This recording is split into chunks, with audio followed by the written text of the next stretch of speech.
안녕하세요. 정국재입니다. 지금 스튜디오 창밖으로 비가 좀 추적하게 내리고 있습니다. 그래서 좀 시원하죠, 날씨가. 그래서 이제 오늘 같은 경우에는 식곤증도 안 올 테고 저희 방송도 좀 즐겁게 봐주시고, 오늘 좀 이야기가 좀 무거울 텐데요. 그냥 즐겁게 봐주시고, 또 오늘 같은 날 그동안 더워서 이제 좀 밀려뒀던 일들 즐겁게 하시는 또 하루 되십시오. 밖에는 시원할 한데도 불구하고 지금 스튜디오 안은 지금 뭐 조명이라든가 이런 것 때문에 굉장히 지금 덥습니다. 땀을 많이 흘리고 있는데, 어쨌든 그래도 그 땀을 흘리고 뭐고 밖하고는 상관없는 이 실내에서도 땀을 흘리면서도 어색하게 진행되는 저희 방송, 오늘 다시 시작하겠습니다. 자, 이제 딴짓 끝난 우리 봉다리 인사를 좀 하시고요. 자, 시청자분께 인사, 예, 반갑습니다. 예, 오늘은 좀 이제 말을 좀 하시죠. 오늘부터는, 예, 오늘부터 좀 말을 하시고, 어차피 뭐 목소리 몇 번 나갔으니까 이제 뭐 말 정도는 좀 되지 않을까 싶어요. 그리고 내가 답답해 일단 이제. 그래서 예, 이번부터는 이제 봉다리도 좀 얘기를 좀 같이 나누는 제 꿈입니다. 일단 오늘의 주제는 두 가지입니다. 영화 진흥, 그게 뭐지? 그 다음에 문화 융성, 이건 또 뭐야? 뭐 이런 식이죠. 자, 두 가지 주제인데, 하나는 영화 진흥이라는 단어입니다. 영화 진흥. 그러니까 영화를 발전시키고 부흥시킨다는 뜻이겠죠. 그래서 이 단어는 1990년대 때, 90년대를 지나면서 그 김대중 정권 DJ 정부가 들어서면서 만들어졌다. 영화진흥위원회라는 곳이 만들어진 것은 아마 몇 번 제가 여기서 말씀을 드렸습니다. 그 당시에 영화진흥공사라는 것을 없애버리고 민간위원회로 돌리면서 영화진흥위원회라는 곳이 생겼죠. 그러면서 말로는 영화진흥을 말한다면 세계 5대 강국을 얘기했던 그런 아주 거창한 구호를 내걸고 시작을 했는데, 그러니까 대부분의 사람들은 지금 한국 관객이 1억 명 시대라고 해가지고 한국 영화가 많이 발전했다, 진흥했다라고 생각을 하지만, 자, 과연 영화계가 진흥을 하고 발전을 한 거냐라는 것에 대해서는 좀 다시 생각을 해볼 필요가 있습니다. 왜? 이런 게 분명히 기본적인 논리는 상식성을 우리가 상식적으로 보면 시나리오가 잘 만들어지고 시나리오가 괜찮은 작품이라면 영화가 만들어져야 됩니다. 하지만 지금의 한국 영화는 과연 그러냐라는 거죠. 자, 좌파의 마인드를 가지고 있는 영화는 만들어지고 우파적인 마인드를 가지고 있는 영화는 철저하게 외면을 당하는 게 지금 현실이라는 것은 벌써 이 방송을 통해서 수십 번을 이야기했고요. 그런 상태에서 우리가 과연 영화 진흥을, 그러니까 진흥이라는 것이 굳이 관객 수만이 계속 늘어나는 게 과연 진흥인가? 예? 그게 영화 진흥이 아니라 영화 산업을 하고 있는 어떤 회사들의 진흥일 수는 있죠. 그래서 대표적인 걸로 CJ가 엄청나게 떼돈을 긁어 모았고요, 영화판에서. 자, 그렇다면 그게 과연 옳은 것이냐라고 했을 때 저는 솔직한 얘기로 저는 끔찍한 거죠. 그러니까 문화라는 것의 기본적인 것은 다양성이 존재해야 되는 것인데, 이 다양성 자체가 사라져버리는 것이 과연 영화 진흥이냐는 겁니다.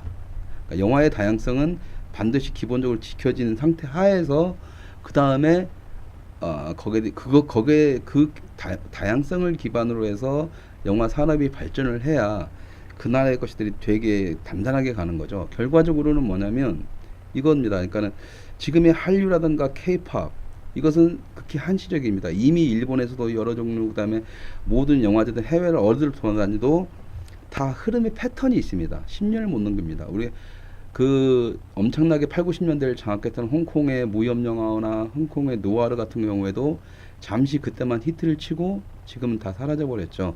지금 명명만 유지하고 있지만, 그런데 일본의 영화 같은 거 보면 꾸준히 아직도 전 세계적으로 팔려나가고 있고, 사람들이 일본 영화에 대해서는 인식을 하고 있습니다. 그게 뭐냐면 단지 이것만 보고 이것만 투자를 하다 보면 영화가 다양해지지 않고 편협해지죠, 문화 자체가. 그러다 보면 일본 같은 경우에는 그럼에도 팔리는 영화 따로 있고, 바닥에 있는 밑바닥에 있는 다양한 작품들을 많이 자기들 스스로가 양산을 해냅니다. 그래서 이 프로그램 하나가 성공을 해서 떠나더라도 10년 후에는 끝나더라도 다시 다른 스타일의 형식의 영화들이 나와서 다시 세계 시장에 나가죠. 근데 과연 지금 한국 영화는 그러느냐? 99.9%를 좌파 영화, 다큐멘터리만 해도 정부 까야 되는 영화, 뭐 깔 수 있습니다. 정부 까야 되는 영화, 우리나라 국내 문제 다루는 영화, 뭐 간첩까지도 미화하는 영화들, 뭐 이런 다큐멘터리나 이런 것들이 너무 많아지는 거죠.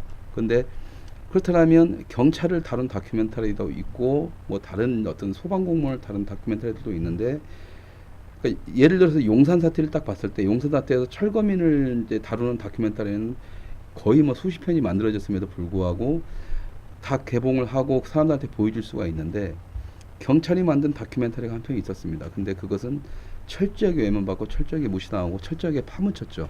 과연 이런 상태에서 내가 다른 생각을 가지고 있다고 해서 그 작품을 만들어낼 수 있느냐. 그 영화 제목이 뭐예요? 그 영화 제목도 저도 잘 모르겠어요. 그 경찰이 만들었다는데 저도 아직 못 봤습니다. 얘기만 들었고 전해들은 바에 의하면 그런데, 어쨌든 그 경찰도 냉정하게 판단을 해서 철거민 중에서도 철거민이 잘못한 게 없다. 거기에서 중간에 끼어든 어떤 모 집단의 문제다. 이런 얘기를 한 적이 그 영화 속에 다뤘다고 하더라고요. 근데 저도 때가 되면 그 경층을 좀 만나서 그런 얘기를 한번 들어보고 싶어요. 근데 지금 어쨌든 영화계의 권력 하에서는 이제 그런 영화들을 만들 수도 없을 뿐더러 만들어봤자 보여줄 수도 없고, 이런 상태에서 과연 영화 문화의 다양성이 사라진 지금 이 시대에 1억 명의 관객 돌파는 과연 우리는 얼만큼 반갑게 받아들일 것이냐. 이것은 한국 영화가 끝까지 치달지만 조만간에 일직선으로 떨어진다 라는 어떤 그 마지막 암시를 난 주는 것이라고 봐요. 예를 들으니까 영화 진흥을 목표로 한 영화진흥위원회 그 세계 5대 강국, 이것도 말도 안 되는 거지만 저는 딱 그렇습니다. 아시아에서만 5위를 해도 나는 성공했다. 그러니까 일본, 중국, 그다음에 홍콩, 사람들이 개무시하는 태국, 필리핀까지도 문화적 수준은 굉장히 높습니다. 특히 음악 같은 경우에는 우리나라 사람들이 무시하는 게 있는데, 음악 같은 경우는 필리핀이 굉장히 수준이 높고요. 아마 공부를 해보시면 알 거예요. 깜짝 놀랄 겁니다. 그 대신에 영화 같은 경우는 태국의 수준이 엄청나게 높습니다. 인도도 영화 많이. 당연하죠. 인도까지 포함하면 인도가 가장 크겠죠. 그다음에 일본, 중국, 홍콩 이렇게 나가죠. 도대체 보다 더 많이 예, 만든다고 편수는 많아요. 편수는 많은데 어떤 세계 시장 쪽에서 장악하는 힘은 좀 약하죠. 왜냐면 인도는 자체 내에서 막 하는 것도 있지만 유럽 쪽에서 상당히 인기가 있어요. 유럽 쪽에서. 그래서 이제 그쪽으로 인기가 있고 일본 내에서도 인기가 있는데, 한국의 관객에 또 이 문제도 발생하는 게, 한국에서는 죽습니다. 인도 영화들. 요즘 들어서 좀 문제 많은데, 그러니까 스타일의 문제도 있고 뭐 그렇다 치지만 한국인들의 관객들의 습성, 그게 관객들의 습성이라고 보지는 않고, 그러니까는 문화의 편협성을 드러내는 사람들의 어떤 결과물이라고 저는 판단을 하는데, 지금 한국의 극장을 가면 한국 영화 아니면 헐리우드 영화거든요. 거의 대부분이. 그런 것들만 계속 보게 되니까. 그렇죠. 그러니까 관객들은 그렇게 보는 거라면, 과연 영화진흥을 목표로 한다 영화진흥위원회가 이런 문제는 왜 가만히 방치를 하고 있냐라는 또 문제가 발생을 하는 거죠. 다양성이라는 부분에 대해서 그렇죠. 많이 위배되는 부분일 수도 있는 부분. 많이 위배되는 것이 아니라 그 자체가 위배죠. 그러니까 결과적으로 영화진흥이라는 목적에 그냥 돈 벌게만 해주면 되느냐, 이 문제는 또 아니거든요. 왜? 영화진흥위원회 자체가 김대중 정부, 노무현 정부 하면서 거의 그 정치를 완전히 좌쪽으로 넘어선 애들이 돈이면 다 된다, 관객만 끌어 돈 벌면 된다, 이런 자본주의 논리를 이건 말이 안 되는 거거든요. 근데 그들은 자본주의를 또 쉽잖아요. 쉽죠. 그러니까 이제 웃긴 게 뭐냐면, 걔네들은 뭐냐면 지네들이 지금 뭔 말인 걸 하는지도 모르고 진행을 한다는 거죠.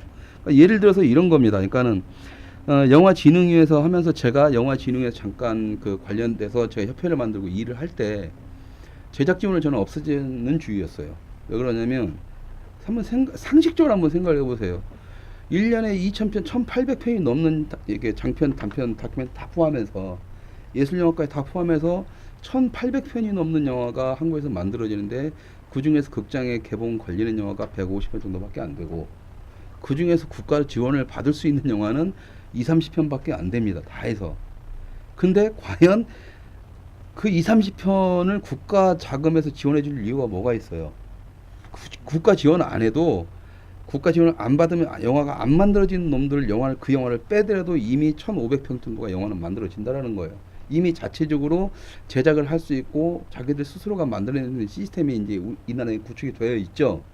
중요한 것은 이제 제작 단계를 넘어서서 그러면 이렇게 1,800편이나 되는 영화들을 어떻게 세상에 내놔서 관객들한테 보여줄 수 있는가라는 것에 대한 고민을 영화진흥위원회는 해야 되는 건데, 그럼 저는 궁금한 게 예. 그들을 지원하는 기준이 뭔가요? 기준이 그 심사위원 마음이에요. 그러니까 제작 지원을 딱 갔을 때 저도 제작 지원 심사를 딱 갔는데 이런 게 있었습니다. 예전에 용산 사태를 다룬 다큐멘터리가 있었는데 딱 자료가 진짜 많이 만들었어요. 딱 보면 근데 그걸 2번이나 다큐멘터리를 만든 겁니다. 그 중에 한 번은 또 지원을 받았고 또 신청을 한 거예요. 그러면 같은 주제로 조금만 변형해서 다르게 만들겠다라는 것을 국가에서 지원을 해줄 이유가 없잖아요. 당연히 2편씩이나 만들었으니까 자료는 방다하겠죠. 그래서 그걸 제가 버렸어요. 왜냐면 1차 심사위원들 자기들한테 온 걸 갖다가 아니다 싶은 것도 일단 버리고 2차로 올린 것만 가지고 심사위원들 전부가 공유를 하는 시스템인데, 그 2차 딱 들어가서 어떤 심사위원이 자기는 이제 올라온 것 중에서 마음에 드는 게 하나도 없으니 제가 다큐멘터리 전문이니까 자기가 그걸 한번 해보겠다. 전부 다 하겠다. 그러면서 그걸 올리는 거죠. 그럼 저는 그 반대를 했어요. 왜? 아니 상식적으로 왜 똑같은 거에다 준 걸 또 줄 이유가 없잖아요. 그걸 신청한 놈도 나쁜 놈이지만 그걸 기어이 다시 해주겠다는, 나는 그런 인간들이 이해가 안 가더라고요. 그래서 반대를 했더니 야 민주주의가 대단한 게 그럼 거수합시다 이러는 거지. 그럼 거기에 대한 반대 의식을 하고 다른 생각을 가진 사람은 나밖에 없는데, 그러니까 뭐 7대1이든 10대1이든 거수 딱 했을 때 저 하나만 손 들고 나머지 손 안 내리면 게임 끝. 그러면서 민주주의. 그래서 제가 영화진흥위원회를 때려치고 그러니까 일을 같이 하다가 다 끊어버리고 때려치고 안 한다고 했던 것도 그런 겁니다. 그러니까 지들끼리 다 해먹는 판에 나 같은 사람 한 사람이 가서 반대 의견을 제시하면 얘네들은 그 반대 의견을 듣는 게 아니라 너는 반대했지만 어쨌든 민주주의 다수결로 해서 했으니까 우리 이제 할 말 없어. 논리적으로 맞잖아. 그러니까 내가 마치 걔네들의 어떤 그 민주주의 그 정당했다라는 것에 대한 논리적 근거로밖에 사용이 안 되는 거죠. 저란 존재가. 내가 바보입니까? 그런 짓을 미쳤다고 하게 해서 나와 버렸죠. 그러니까 이런 것들이에요. 그러니까 쓸데없는 데 돈을 쓰는 이유가 있는데, 근데 제작 지원을 내가 없애자라고 했을 때 영화판이 다 들고 일어나죠. 한국 독립영화협회나 이런 데서. 그리고 아무것도 모르는 순진한 어린 영화인들까지 다 끌어다가 다 데모를 했었어요. 왜? 근데 걔네들은 이해가 가요. 왜? 당연히 영화를 만들려면 막대한 자금이 들어가니까 단편 영화를 만들더라도 요즘에는 이왕이면 지원을 받으면 좋잖아요. 자기 돈 아니면. 예? 그러면 좋죠. 그러니까 아니 제작 지원 자체가 어떻게 보면은 정말 좋은 작품에 지원을 해준다면 나쁜 건 아니에요. 문제는 거기서 심사하는 놈들이 자기들한테 줄 놈들만 딱 정해놓고 이미 그 테두리는 정해져 있다라는 거죠. 그러니까는 당신들이 이 젊은 청년들이 정말 새롭게 뭔가를 만들어내려고 하던가 아니면 다른 의식을 가진 영화들은 이미 잘려나가는데 그냥 제작 지원한 거 바라보고만 있는 순간 그냥 자기들은 불나방이 되는 거예요. 애들은. 그런 놈들한테 그 애들을 그렇게 그런 상태로 만들어 놓고, 그러니까 말 그대로 그 제작 지원 바라기가 되는 거죠. 애들이. 그게 무슨 영화 진흥입니까? 일단 자기들이 마음껏 만들 수 있게 만들어줘야죠. 그리고 그런 거 안 해도 이미 아까 말씀드린 것처럼 1,500편의 영화들이 자기 돈 갖고 만들어지고 있고, 영화진흥위원회가 아니더라도 일단 지금 각 지역에 영상진흥원부터 해가지고 뭐 여기저기서 영상 뭐 제작 지원이니 뭐니 엄청나게 많아요. 굳이 국가에서 지원을 안 해도 이제 민간 단체나 민간 기업에서 다 제작 지원합니다. 그러니까 굳이 그럴 필요가 없는 거예요. 제작 지원에 대해서는 이제는. 궁금한 게 예. 그 이제 미디어 센터나 그런 데서 장비를 지원받기 위해서는 예. 교육을 하지 않습니까? 예. 근데 그 교육을 하는데 그 교육이 장비를 어떻게 쓰는지에 대한 교육이 아니고 예. 다른 교육을 하잖아요. 그러니까 예. 그런 것들이 도대체 나는 이해를 못. 그러니까 여기서 이제 미디어 센터까지 아니 미디어 센터도 영화진흥위원회 이제 소속이니까 자 미디어 센터를 통해서 엄청나게 많은 일반 시민들이 영상 교육을 받아서 영화를 찍고 단편 영화를 찍는 건 맞아요. 그러니까 그걸로만 따지면 영화진흥이 맞는 것처럼 보이지만 이 미디어 센터가 어떤 짓을 했냐면 이 미친놈들이 어떤 짓을 했냐면 그러니까 제가 직접 들은 얘기입니다. 이런 얘기를 했었습니다. 어떤 그 미디어 센터 교육을 받았던 예전에 광화문에서 미디액트라는 데가 있었는데 이쪽에서 교육을 받는데 어떤 아주머니가 딱 그러시는 거예요. 자기는 그냥 순수하게 영상 교육만 받으러 왔는데 자꾸 정치 얘기를 하고 현 정부를 비난을 하고 과거 이제 그 막시즘을 가르치면서 이것이 옳다라는 게 노동운동을 해야 되고 막 아니 먹고 살만해서 영상교육 받으러 온 사람한테 노동운동의 역사를 가르치고 있다라는 거죠. 자기는 짜증이 나더라는 거예요. 그런 얘기를 나한테 했었고 또 그 자료조사를 그때 제가 이제 인수인계를 이렇게 독립영화 전용관 인수인계를 받으면서 미디어센터 쪽하고 좀 여러 가지 이야기를 나누는데 거기서 또 들려온 소리가 뭐냐면 진짜 황당했던 게 뭐냐면 어떤 중학생이 미디액트에 전화를 해가지고 강좌를 방학 때 강좌를 듣고 싶은데 어떤 걸 들었으면 좋겠습니까? 라고 딱 하니까 그 중학생한테 말했던 게 막시즘이었습니다. 교육 과정이. 그러니까 미디액트라 미디어 센터 자체가 정부의 돈을 받아서 애들한테 공산주의를 가르치고 현 정부를 비판하는 어떤 의식을 심어주는 역할을 했다라는 거예요. 영화 진행했네요. 예. 그러니까 걔네들이 영화 지능이 아니라 자기 좌파 지능이었던 거죠. 영화 진행. 예, 어떻게 보면 공산주의자 지능이 없었고, 그러니까 나는 걔네들 전부가, 그러니까는 저는 어떤 좌파 의식을 가지고 뭐 현 정부를 비판하는 지금의 젊은 친구들한테 뭐라고 하진 않습니다. 왜? 걔네들은 교육 받은 게 그게 전부니까. 근데 문제는 그걸 교육시킨 그 자식들은 흔히 말하는 요즘 말하는 종북이라든가 말 그대로 김일성 밑에서 가서 그냥 김일성 다리나 빨고 있어야 되는 개새끼 같은 놈들이라는 거고, 예? 그러니까 어차피 뭐 얼마 전에 어떤 변호사께서 뭐 김정은 개새끼 해봐라 그랬는데 걔네들 안 할 거거든요, 진짜로. 근데 저는 하잖아요.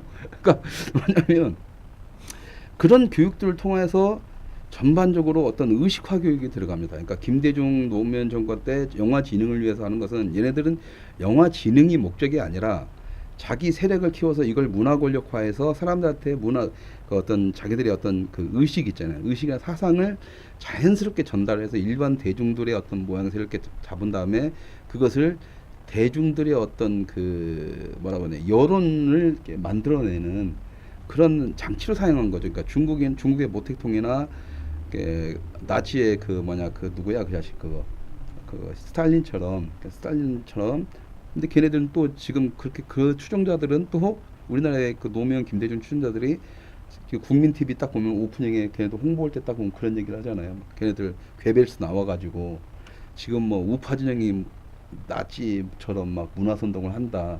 정말 웃기는 게요.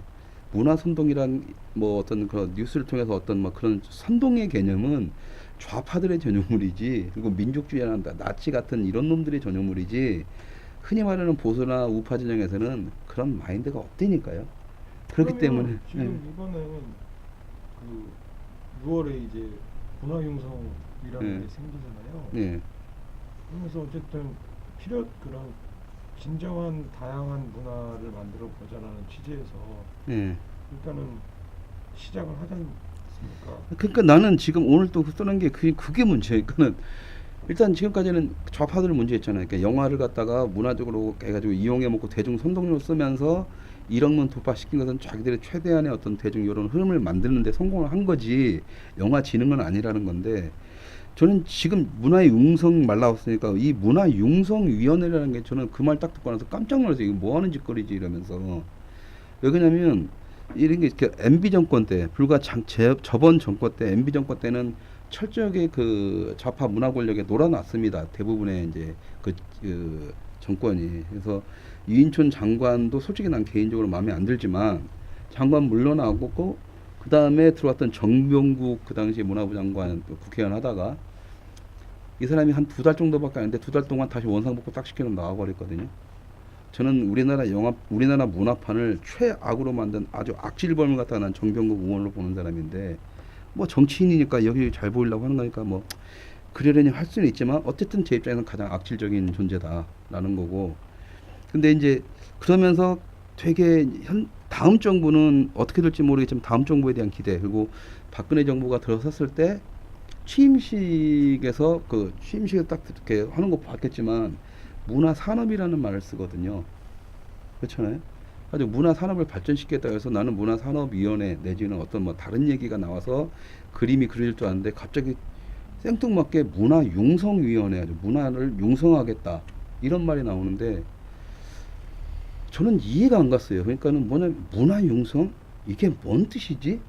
그러니까 지금 얘네들이 그 단어를 딱 듣는 순간 제가 느낀 게 뭐냐면 그냥 좌우 딱 해가지고 다 그냥 딱 한 다음에 이쪽 저쪽 요거 안 먹게 모양들 딱 잡아놓고 그냥 이렇게 가겠다.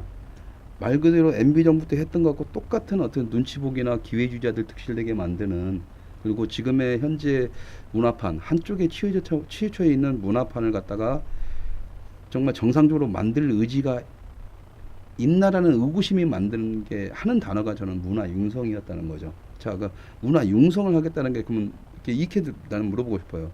그렇다면 예술 쪽을 융성시킬 거냐, 산업을 융성시킬 거냐? 그러면 예술하고 산업을 동시에 할 거냐? 그러면은 그냥 문화예술산업진흥위원회 이렇게 잡으면 되잖아요. 다 하겠다라면. 근데 왜 문화융성이라는 단어를 끄집어냈을까라는 거죠. 왜? 그러면 어차피 문화융성위원회가 이제 어쨌든 명칭이나 이런 부분들이 네. 좀 어울리지 않는다는 건 알고 있고 네. 이야기 말씀하셨고 예, 그러면은 어쨌든 아직 시작을 하지 않았고 예, 어떻게 가야 되는지에 대한 방향성도 아직 아무것도 잡혀지지 않았지 않습니까? 예, 그러면은 저는 최홍재 감독님께서 일단은 그런 이게 더 최홍재 감독님이 볼 때는 약간 좀 부족한 시작을 했는데 좀 앞으로 좀 긍정적인 시각으로나 좀 정말의 그 문화융성위원회가 해줬으면 하는 역할이나 이런 부분들에 대해서 좀 그러니까 일단은 그 지금 그뭔 뜻인지는 알겠는데요. 일단은 지금 중요한 것은 그 우파 진영이라고 하지만 현 정부의 어떤 그 관리들이나 이쪽에 사람들이 문화에 대한 인식을 어느 정도 갖고 있냐는 게 가장 큰 문제거든요. 근데 지금 다 좌파가 장악되고 우파 쪽의 문화인들은 저는 지금 분명히 냉정하지만 우파 쪽에는 거의 기회주의자들이 많고요. 그럼 봉다리 당신도 느꼈잖아요. 기회주의자들 많고 실제로 순수하게 이 문화판을 바꿔보겠다고 덤벼드는 사람들은 별로 없습니다. 왜? 그런 사람들이 있다라면 분명히 그쪽에는 젊은 사람들이 뭉치게 되어 있어요.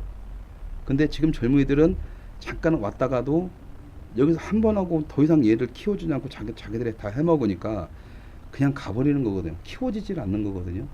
자, 그렇다면 이게 왜 그러냐면 그냥 문하고 뭐고 그냥 우파의 쪽에서는 뭐냐면 자기들이 어떤 뭐 그런 욕구, 그러니까 기존에 잘못되어 있던 관행에서 벗어나지 못하는 거죠. 자, 그렇다면 문화 융성이란 이 단어를 보고 내가 끔찍했던 게 뭐냐면 이것도 저것도 아니고 그냥 두리뭉실 물타기 했던 그런 모양새가 지금 현재도 그냥 이어지고 있다는 거, 현 정부에서도. 그러면 지금 여기서 이제 문화파는 더 이상 발전될 게 나는 없다. 도대체 그러면은 98%를 좌파가 장악하고 있다면 우파 쪽에서 몇 프로가 돼서 이 사람들이 계속 좀 다양한 뭔가들을 충돌을 하고 만들어내야 되는데 조금 요 따위로 그냥 좋게 좋게 가자 이런 식으로 갔다가는 아무것도 변한 게 없고 쟤네들은 좋다고 하고 있죠. 할 거고. 여기 지금 질문이 있는데 예. 그 영화계가 좌파 일색이고 뭐 이러는데 다들 먹길 살기 위해서 입을 닫고 있는 거예요. 예, 그 맞아요. 그러니까는 영화가 좌파 일색이 거기에 반기를 든 사람 없다. 생각이 달라도 먹고 살기 위해 다 입 닫고 있는 거냐라고 질문 한 번에 해주셨는데, 예, 맞습니다. 우리 영화계도 우파는 있습니다. 그리고 제가 이제 조금 저 혼자서만 이렇게 죽을 각오로 하고 있지만 이 봉다리처럼 얼굴을 가리고라도 자기 얘기를 하고 싶어하는 다른 생각, 저는 우파나 좌파 아닙니다. 자유주의자일 수도 있다라고 하고. 그다음에 뭐 신자유주의자든 뭐 극우든 극좌든 여러 사람들이 있는데 제가 원하는 것은 이 다양한 사람 다 얘기를 꺼내야 되는데 봉다리마저도 지금 이렇게 얼굴을 쓰고 나와야 된다라는 거죠. 그러니까 그 여러분들 생계형 좌파라는 말 들어보셨을 겁니다. 아니면 강남 좌파라는 말도 들어보실 텐데 이 두 가지 단어가 다 영화판에 나온 거예요. 먹고는 살아야 되니까 맨날 그런 영화만 찍으니까 그런 얘기를 자기는 말 못하는 거죠. 일례로 그 모 영화를 찍는데 말을 해도 되나? 모 영화를 찍는데 거기서 자기는 우파 쪽에 누굴 지지한다라고 말했다는 이유만으로 잘렸습니다. 스텝이. 그 정도에서 무슨 자기 얘기를 꺼내 먹고 사는 문제가 당장 해결되지가 않는데. 자, 그렇다면 그러니까는 내가 우파라고 생각을 하더라도 말을 못 하고 있는 거고. 그러면 내가 우파면 우파 가서 우파적인 걸 만들면 되는데 이 우파 쪽으로 딱 오더라도 그냥 얘기 한 번만 딱 부려먹고 그건 이제 저 어르신들께서 그냥 다 쫙 먹은 다음에 애는 버려요. 그럼 얘는 그 다음 할 일이 없어. 돌아가려고 해도 돌아가면 이제 안 받아줘요. 그러니까 이 문제의 가장 중요한 문제는 어떻게 보면은 좌파들은 안고 갑니다. 자기들 애들을 키우고. 근데 우파 쪽에서는 안 키워요. 그러니까 바보가 아닌 이상 생계형 좌파가 될 수밖에 없는 거죠. 자기의 기본적인 생각과는 상식이나 이런 것과는 상관없이. 그러니까 상식적인 논리로만 따지면 이 나라 문화판이 이렇게 된 것은 좌파들의 어떤 정치적인 목적에 의한 이용에 대해서 일차적인 목적이 있다면 이차적인 책임은 아무런 관심을 안 두고 아무런 문제제시도 하지 않고 별 관심도 없었고 그냥 자기 것들만 챙겨 먹겠다는 어떤 기회주의자들이 우파라는 것을 포장으로 해서 이 문화판에서 이렇게 왔다 갔다 한다는 거죠. 그러니까 이쪽 놈들 싹 정리를 해버리고 예 없습니다. 우파적인 생각을 가진 정치적 영향력이 있는 영화에는 없는 겁니까? 없습니다. 분명히 알지만 지금 조금 아직 여러분들이 알만한 사람들은 다 기회주의자고요.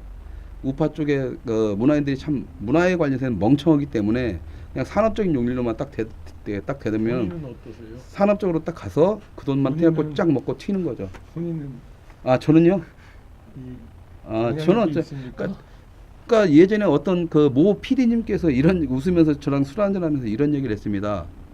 야 최공재, 아니 현실적인 예, 영향력이 있냐고 여쭤보는 것 같은데 대표 그 감독님의 역량 현실적인 제 역량이요? 없죠.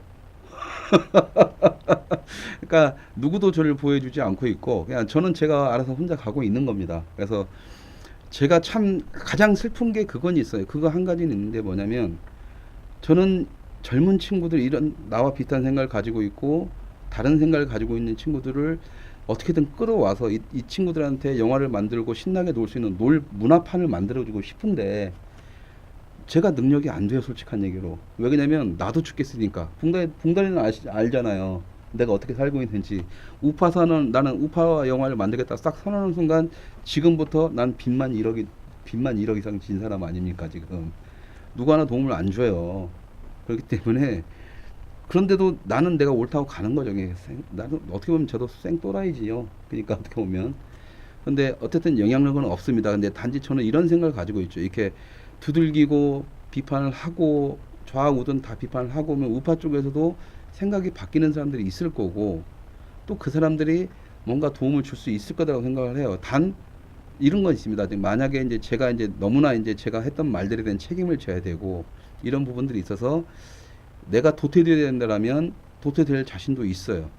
단 그 조건이 내 후배들, 다른 생각을 가지고 있고 다른 얘기를 하고 싶어하는 문화인들이 자기들이 얼마든지 할 수 있는 이 판만 구성이 될 수만 있다라면 저는 뭐 제가 할 수 있는 역할은 다 했다라고 봅니다. 근데 그런 의미에서 저는 문화융성위원회가 이번에 새로 만들어진다고 했을 때 이건 여기서는 희망이 있겠구나라고 생각을 했었던 거예요. 근데 전형적으로 내가 비판했던 좌파 문화와 전형적으로 비판했던 우파 문화에 가장 안 좋은 놈들이 뭉칠 수도 있다라는 생각이 들어서 오늘 이 자리에서 비판을 하는 거죠. 그러니까 말씀드린 것처럼 문화융성위원회가 더 잘할 수도 있고 어떻게 될지 몰라요. 저는 아까 방금 말씀하신 그 부분에서 얘기할 게 있는데 진짜 중요한 문제는 영화하는 사람들이 방송하는 분들한테 그 드라마 미니 시리즈나 이런 거에 영화 콘텐츠가 퀄리티적으로 예. 그 뭔가 그 매체의 차이성을 이게 방향성을 잡지 못하는 그런 부분들도 있는 것 같다는 생각을 그러니까 지금의 어떤 좌파들의 논리는 이렇게 논리적으로 이성적으로 또 상식적으로도 설명이 안 돼요. 아까 말했던 정말 좌파라면 자본주의 비판하려면 오히려 그런 친구들이 국가의 자금을 안 받고 기업가의 자본을 안 받으면서 했어야죠. 그러니까 미국의 할리우드를 만든 미국의 독립영화 감독들 보세요. 할리우드이 상업적으로 성공을 하니까 이제 우리의 순수했던 영화는 너무 상업적으로 변질됐다면 다시 떠나버리잖아요. 아니 그게 진정한 독립영화 하는 놈들이고 그게 말 그대로 순수 예술을 하겠다는 놈들인데 주둥이로는 예술을 논해 만드는 건 쓰레기 같은 작품을 만들어요. 깡패 영화나 만들고. 자 그렇다면 그러면서 자기들 방송 퀄리티 막 따면서 영화적 막 해서 예술가니 뭐니 막 가지고 뭐 해. 그러면서 맨날 방송의 뒷공문이만 따라다녀. 한류를 만들어낸 것도 방송에서 드라마가 만들어낸 거, 영화판이 만들어낸 건 아니잖아요. 맨날 그러니까 숟가락만 얹어 되는 거예요. 남이 만들어 놓으면. 왜? 맨날 국가 자금만 받아 처먹었으니까 버릇있게 된 거예요. 그러니까 거지 상태가 돼버린 거죠. 거지들이 일합니까? 일 안 하고 그냥 적선에서 먹고 살지. 그러니까는 맨날 정부가 바뀔 때마다 뭐 제작진 뭔 지원을 없앤다면 맨날 가서 데모만 해야 되는 거예요. 돈 내놔라, 돈 내놔라, 돈 내놔라. 그리고 그것을 소수의 사람들이 또 딱 장악한 다음에 그걸 자기들 권력화를 해버리는 거죠. 그러니까 컨텐츠 진흥원과 영화 진흥원 분명히 통합될 필요성은 있습니다. 저는 원론적인 관점에서 상식적인 관점에서 이제는 그네들이 말하는 기본적인 논리가 맞으니까 나도 동조를 해요. 문제는 걔네들이 그걸 딱 뭉쳐가지고 자기들의 권력화를 시키겠다는 거고 걔네들은 이미 준비가 하고 있는 상태인데 지금 문화융성위원회가 제가 봤을 때는 현 정권에서 영진이하고 컨텐츠 진흥원은 통합이 될 것 같고 반드시 해야 되는 거고요 이것은. 근데 문제는 거기 우파의 젊은 청년들이 열심히 일하고 어떤 세상을 바꿔보고 한국의 문화판을 갖다가 정상적인 아주 상식적인 판 모든 사람들이 자기들의 작품을 알아서 만들어서 그걸 관객들한테 판단을 받게 하는 이런 아주 상식적인 문화로서 만들어가는 것을 못할 거라는 거죠. 저는 그러면 그 우파가 가지는 문화적 가치는 뭔가요? 없는 것 같아요. 제가 봤을 때. 그러니까 뭐 미래한국이라는 잡지에서 내가 그때 한번 미래한국 잡지 대표한테 막 욕을 바가지로 한 번 적이 있는데요. 그쪽에서 어떤 칼럼을 쓰면서 우파는 문화하고는 안 맞다. 우파는 스포츠다. 그러니까 문화 버리고 스포츠만 택하자. 그 얘기를 듣고 욕 바가지로 했는데 얼만큼 멍청한가라는 것에 대한 아주 기본적인 관점입니다. 왜? 그게 난 이번 문화융성에 나온 거고요. 왜 그러냐면 지금 자료를 만드는데 시간상 못 보여드릴 것 같고 이게 있습니다. 그러니까 우리가 문화라는 개념을 이야기할 때 해결해야 될 부분이 몇 개가 있는데 문화 예술적인 부분과 문화 산업적인 부분은 나눠야 됩니다. 그러니까 그러니까 문화라는 자체를 떼도 되죠. 왜냐하면 문화라는 것은 일반적인 생활까지 다 포함된 거예요. 그러니까 그렇다면 이걸 문화는 다 떼고 예술이냐 산업이냐만 놓으면 되는 부분이거든요. 이 두 개가 묶인 게 전체적인 문화판이 되는 거라고. 그렇다면 예술적 관점에서 예술을 부흥시킬 거냐, 산업을 부흥시킬 거냐, 예술 산업을 부흥시킬 거냐. 다 얘기를 해야죠. 그러니까 예술적으로는 국가가 지원을 해줘야 될 필요성도 저는 있다고 봐요. 왜 수익성을 전혀 담보를 하지 않으니까. 그 문화의 다양성이라는 부분이 예, 좀 굉장히 다양성이라는 말이 굉장히 모호한 말인데 예, 그러니까 그럼 감독님의 생각은 지금 좀 말씀 정리하다 보면 예, 그 문화의 다양성이라 하면서 그 상업이 있고 예, 그 작품 세계를 갖고 약간 어찌 보면 비상업적인 매니아층을 겨냥한 영화일 수도 있지 않습니까? 예, 그러면 그 어찌 보면 그 다양성이라는 건 그 무언가를 섞는다, 융성이라는 단어로 섞는다라는 것보다는 그들의 그런 독자성들이나 예. 그런 각자의 문화가 갖고 있는 그렇죠. 역할이나 그 색깔들을 예, 예. 존중해 주는 게 어찌 그럼요. 보면 예, 그래서 저는 그 오늘 얘기하시는 부분 중에 이제 맥락을 잡다 보니까 그런 부분들 그래서 문화 융성이라는 단어가 어찌 보면 융합한다라는 의미가 예, 그 이념적인 부분에서는 맞을 수도 있겠으나 예. 사전적인 의미로는 맞을 수는 있겠으나 그 문화 자체를 봤을 때는 예. 연극하고 영화하고 뭐 원소스 멀티유저로 섞일 그렇죠. 수도 있지만 그럼요. 연극은 섞어서 영화를 만들어낼 수는 영화만 계속 부흥시킬 수는 없는 상황인 거잖아요. 예, 그러니까 그렇죠. 연극은 연극대로의 살 방법을 주고 예, 영화는 영화대로, 독립영화는 독립영화대로, 예술영화는 예술영화대로 예. 이런 식으로 각자의 트랙을 존중해야 되는 게 그렇죠. 그러니까는 흔히 말하면 제가 알고 있는 모 교수님께서 주장하신 그 문화 방주론이라는 의미하고 좀 비슷한 부분이 있는데요. 그러니까 그러니까는 이제 다시 뭐 이렇게 심판이 될 때 모세가 이제 모세가 아니라 노아죠. 노아가 전 세계에 있는 모든 다양한 기종들을 한 쌍씩 해가지고 딱 태우고 가는 것처럼 문화의 다양성은 그 문화 방주라는 표현을 난 그게 참 멋있는 단어라고 보는데 다 태워서 가야 되는 거거든요. 그리고 문화융성위원회라면 융성이란 말을 쓰려면 최소한 그 정도의 마인드는 갖고 있어야 된다고 보는 거고.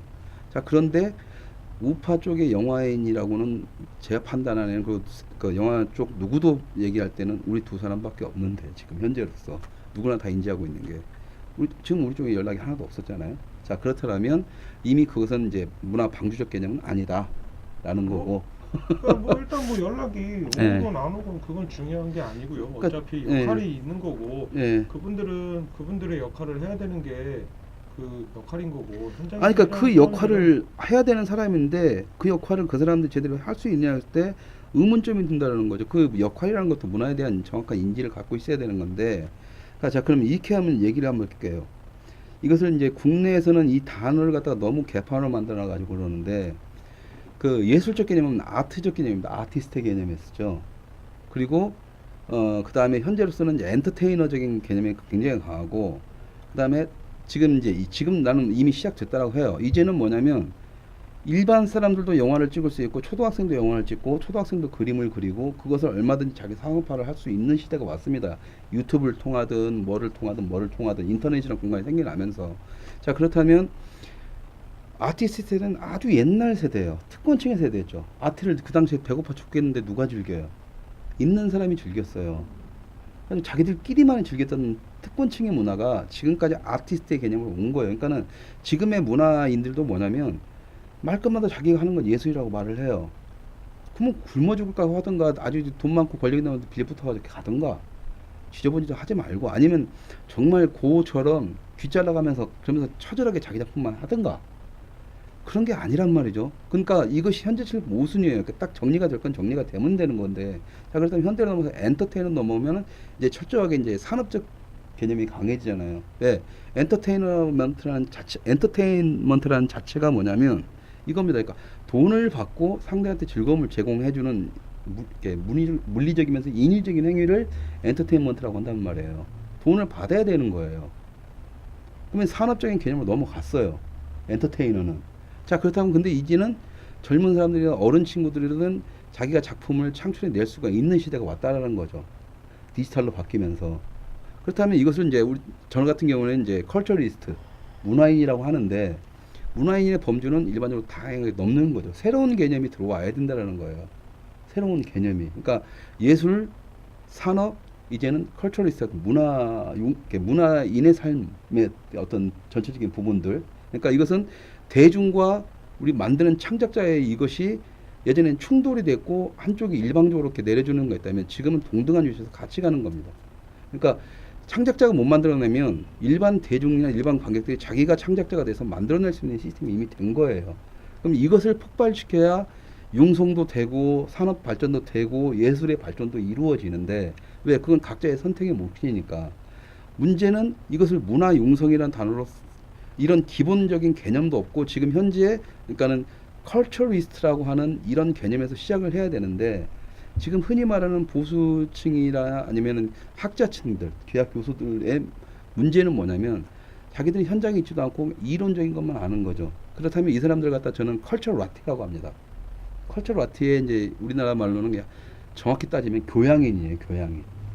자기들은 그냥 알고 있고 그러니까 교양인데, 지금 말하는 문화 융성의 모습은 교양인의 역할이 아니라 문화인들, 컬처리스트의 역할이 돼야 되는데, 아니면 아티스트가 되든 그냥 컬처럴 아티, 그러니까 문화인, 이렇게 교양인들이 대학 교수고 뭐 간판이 있다는 이유로 이 사람들이 그걸 다 장악을 해버리면 아무것도 기분도 없고 뭣도 없는 이 우파 문화판이 개판이 될 거라는 건 100% 뻔하다는 거죠. 대표님이 감독님께서 말씀하시는 이유는 그런 오류를 범하지 않았으면 좋겠다라는 건데, 제가 그냥 예, 말씀을 듣다 보니까 그 얘기가 생각났는데, 예, 정말 부잣집 꼬마애한테 가난한 게 뭐냐라고 예. 질문을 했더니 엄마도 가난하고 아빠도 가난하고 정원사도 가난하고 이렇게 뭐 파출부도 가난하고 네. 식모도 가난하고 그랬다고 네. 뭐 하는 네. 얘기를 들었거든요. 그렇죠. 예. 그러니까 어찌 보면은 지금 쭉 계속 말씀하시는 부분들이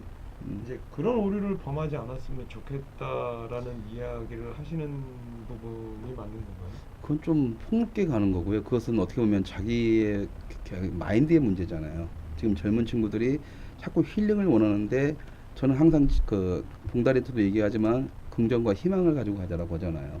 그리고 도전 정신 가지고 제가 가자. 얘기하는 그 문화 예. 인성에서 예. 그런 오류를 범할 수도 있겠다라는 부분들. 그러니까 현장에서 일하지 않으시는 분들이 예. 현장에서 이제 그런 현장에서 일하는 분들에게 예. 귀를 기울이지 않는다면 예. 어찌 보면은 그런 그런 그 가난함을 얘기했을 때 그 가난함의 진짜 가난하다는 것을 예. 못 알아볼 줄 수도 있다라는 그런 생각을 하시는 거잖아요. 뭐 그렇게 생각할 수도 있고요. 그런데 이제 그렇게 말하면 좀 너무 이제 좀뭐 형이상학적인 부분인 것 같아서. 그러니까 어쨌든 지금 이제 어이구 시간이 너무 많이 돼가지고 좀 정리를 좀 마무리를 지어야 될 것 같은데, 예를 들어보면 왜 연평해전 같은 영화 제작에는 지원이 안 될까요? 라고 또 누군가 한 분 주셨는데요. 늘상 얘기했지 않습니까? 지원 안 한다니까요. 그 R2B라고 해서 한 몇 회 전에 한번 또 얘기를 한번 드린 게 있는데, 그거는 그것도 참고해서 다시 보기를 보시고 다음 영화 어, 준비해 주시고. 그럴까요? 네네. 네, 그걸 참고해서 보시면은 왜 그 우파의 영화들이 안 만들어진지 좀 이해가 가실 겁니다. 그래서 이제 오늘 결론을 내자면 그런 겁니다. 그러니까는 이런 모든 부분들에 대해서 뭔가 새로운 문화판에 대한 새로운 것이 정립이 되어야 되는 거고, 좌우를 떠나서 완전하게 새로운 것이 정립되지 않으면 한국의 문화판의 발전, 영화판의 발전은 쉽지가 않다.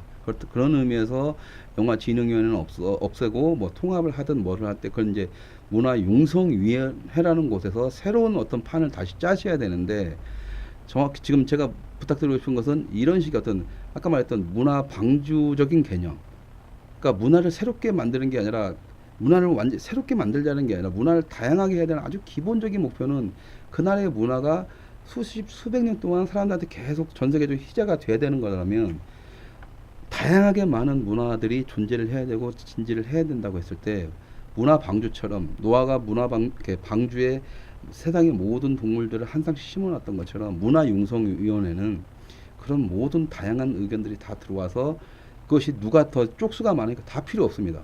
저쪽에 98%건 이쪽에 1%건 저쪽에 3%건 이쪽에 마이너스 몇 프로건 다 똑같은 사람들이 똑같은 양의 사람들이 들어와서 똑같은 이야기를 건네고 똑같은 것들이 만들어지게 만들어야 되는 게 문화가 융성하는 길이고, 산업이든 예술이든 그렇게 돼야만이 문화융성위원회가 그 역할을 다했을 때 저 같은 사람도 박수를 치면서 오늘의 이 비판을 좀 사과를 드릴 것 같습니다. 근데 슬프게도 저는 그렇게 느껴지지 않고요. 그래서 그 아까 말씀드린 것처럼 만드는 자와 즐기는 자가 이제는 이제 하나가 돼서, 그리고 아마 이런 TV에서도 아마 그런 시도를 많이 한다라고 들었어요. 이제 할 거라고 들었는데 시청자들이 직접 프로그램 만들고 같이 뭔가를 만들어내고, 지금 아프리카 TV나 이런 쪽에서는 서로가 이제 뭐 CJ인가 VJ인가 해가지고 막 별걸 하잖아요. 이미 그런 시대가 돌아했기 때문에 거기에 맞춰서 그 다양한 것들이 이제 세상에 드러나고 그 외부로 나가야 됩니다. 근데 지금 이제 이쪽이라든가 다른 어르신들의 잘못된 생각은 모르겠어요. 그러니까 어르신들이라고 할게요. 어른들이라고 할 때 어른들의 잘못된 생각은 이제 그런 젊은이들의 어떤 모습 보면서 추하다, 막 추잡하고 막 이게 난잡하고 시끄럽고 뭐냐 저것들 가지고 했다고 하는데, 아리스토텔레스도 그 나이를 먹었을 때 그 시대의 젊은이들한테 버르장머리 없어서 이제 이러다가 이제 사람들 다 망한다라고 얘기를 했답니다. 그때도 어차피 그런. 가까이도 있대요. 네, 그러니까 그랬으니까. 그러니까 어른들의 생각은 그런데요. 저는 그 젊은이들이 가지고 있고 막 하고 있는 그 천박함을 저는 좋아합니다. 저도 젊었을 땐 천박했다라고 하고, 지금도 제가 찍고 싶어하는 영화는 B급 영화, 약간 천박한 문화입니다. 근데 왜 다양성이 여기서 중요하냐면, 그렇게 해서 젊은이들의 모든 의식들이 다 하고 나서 거기서 살아남지 못하는 것들이 더 많습니다. 살아남는 것들이 점점 커져서 큰 하나의 주류를 만들게 되고, 그 사람들이 또 나이가 먹어서 어른이 되면 깊숙해지는 깊이만큼의 어떤 작품들이 또 나오고 하기 때문에 가능한 젊은이들은 그 천박함을 즐기게 내버려두는 게 저는 가장 좋다라고 봅니다. 그걸 이해를 해 주셔야 되는 거고, 그 사람들이 살아남지 못하는 사람도 있지만 살아남는 친구들은 언젠가 나이가 들어서 여러분과 같은 모습으로 갈 텐데, 이왕이면 남을 이해하고 젊은 친구들 배려하고 좀 멋지고 선생님답고 어른다운 그런 모습들을 가져가는 게 어떤 기본적인 목표라고 보는 거고요. 지금 아까 이제 문화 융성에 대해서는 이미 답은 다 냈어요. 답은 다 냈고 했는데, 어쨌든 이제 여기서 이제 관객분들이나 시청자분들한테 한마디만 더 하자면, 이제 문화라는 개념은 여러분들이 삶 속에서 이미 익숙해져 있습니다. 그러니까 의자도 이왕이면 디자인 좋은 걸로 사고 싶고, TV도 이왕이면 뭐 LCD니 뭐니 그런 모든 것들이 다 문화 산업이고, 웃기게도 그것은 시청자 여러분께서도 관객 여러분들께서도 자기가 자신에서 자체 내에서 만들어낼 수 있는 어떤 시대가 지금은 왔다라는 거죠. 그래서 관객분들께서도 좀 이제 아까 말씀드렸던 컬처리스트의 어떤 개념, 그러니까 흔히 말했던 보고 즐기는 교양인 컬처럴 아트의 모습이 아니라 컬처리스트의 모습으로 해서 엔터테이너와 아티스트를 뛰어넘는 새로운 의식의 흐름이 반영되면 문화 융성도 되고 영화 진흥도 될 것이고 한국의 문화는 전 세계적으로 끝없이 펼쳐 나갈 거라고, 그것도 수십 수백 년 동안 저는 그렇게 믿고 싶고 그런 주문을 드리고 싶습니다. 자, 오늘의 결론입니다. 자, 그리고 이제 자, 시간 없으니까요. 자, 오늘 코너 속의 코너는 오늘의 추천작입니다. 또 이제 뭐 그나마 우리 방송 중에서 영화 같은 느낌이 드는 방송, 영화 방송 같은 느낌이 드는 방송이라서 오늘의 추천작은 벨리라는 영화입니다. 그러니까 제가 제목을 지을 때는 뭐 벨리라는 영화를 갖다가 때깔나는 니그로 무비라고 표현을 사람들한테 소개를 하는데요. 1998년작입니다. 근데 일단 영상을 보시고 한번 얘기를 나눠보시죠. 영상 보여주십시오.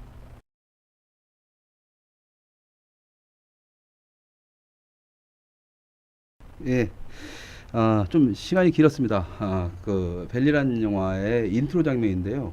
이 왜 인트로 장면을 예고편이 아니라 인트로 장면을 넣냐면 솔직히 말하면 이 인트로 장면이 이 영화의 모든 것을 다 표현을 해주고 있기 때문이죠. 98년도 영상인 이 영화는요. 하이프 윌리엄스라는 감독이 만든 영화입니다. 근데 이 감독이 참 대단한 감독이에요.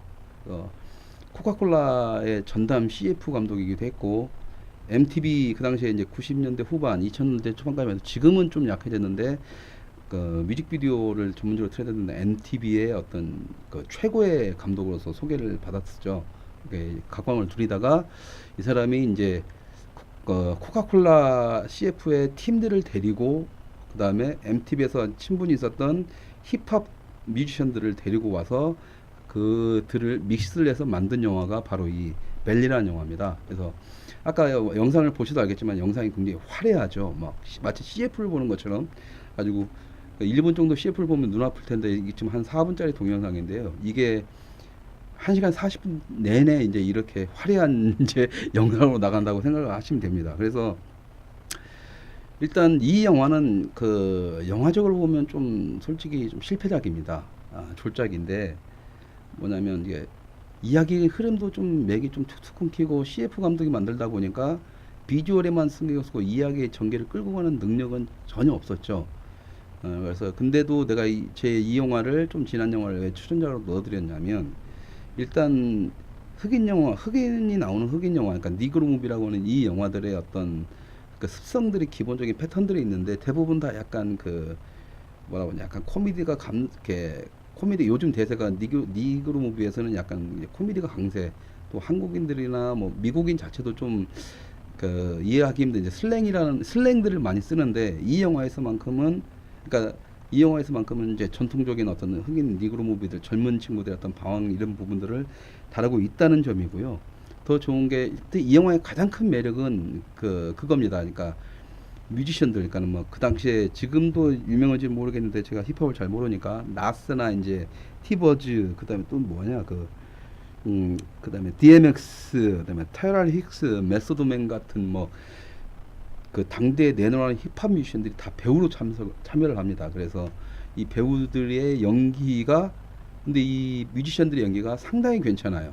왜 그러냐면 자기들의 삶이 그랬기 때문에. 그래서 이 힙합 음악을 좋아하시는 젊은 층과 그다음에 그들을 좋아하는 힙합 뮤지션들을 좋아하는 젊은 친구들이 보면 나름 굉장히 재밌게 보실 만한, 하지만 좀 차분하고 조용한 영화를 즐기시는 분한테는 정말 버티기 힘든 영화가 됩니다. 근데 진에 영상을 공부하겠다는 영상학도들한테도 꽤 괜찮게 볼만한 영화가 되고요. 그래서 영화 속의 음악에 대한 어떤 이런 거에 대한 매력을 가지고 있으신 분이라면 반드시 봐야 될 영화 중에 한 편이긴 합니다. 그래서 오늘의 추천작이었고, 또 더운 여름날 이렇게 좀 화려한 화면들로 해서 뭐 조금씩 끊어 보시더라도 이런 영화들을 보시면 뭐 맨날 보는 이렇게 뻔한 공포 영화나 이런 것보다는 더 재밌는 영화가 될 수도 있겠다라는 거죠. 그래서 힙합 뮤지션들과 MTV의 그때 MTV를 좋아했던 그 당시에 추억에 빠지는 사람들에게 추천할 만한 영화로 해서 오늘의 추천작은 영화 때깔나는 니그로 무비 영화 벨리가 되겠습니다. 예, 좀 긴 시간 저희들 방송을 보여주셔서 감사를 드리고요. 제가 이제 뭐 좌우 뭐 이쪽 양쪽을 다 막 공격하고 비판만 하다 보니까 어떤 답을 제대로 못 내리고 좀 끝을 낸 것 같은데 좀 제가 이제 안에 좀 맺힌 게 많았나 봅니다. 그러니까 하나씩 간단한 주제들 가지고 좀 얘기를 풀어가야 되는데 아직까지 어색하니까 좀 이해를 해주시고 조만간 좀 이제 앞으로 갈수록 편안한 방송이 되도록 지금 이러면 안 돼. 지금부터는 좀 제대로 나와야 되는데 걱정입니다. 저도. 그래서 다음 주에 좀 이제 좀 재밌고 편안한 방송으로 해보기 위해서 최대한 준비를 해서 다음 주에 다시 뵙겠습니다. 감사합니다.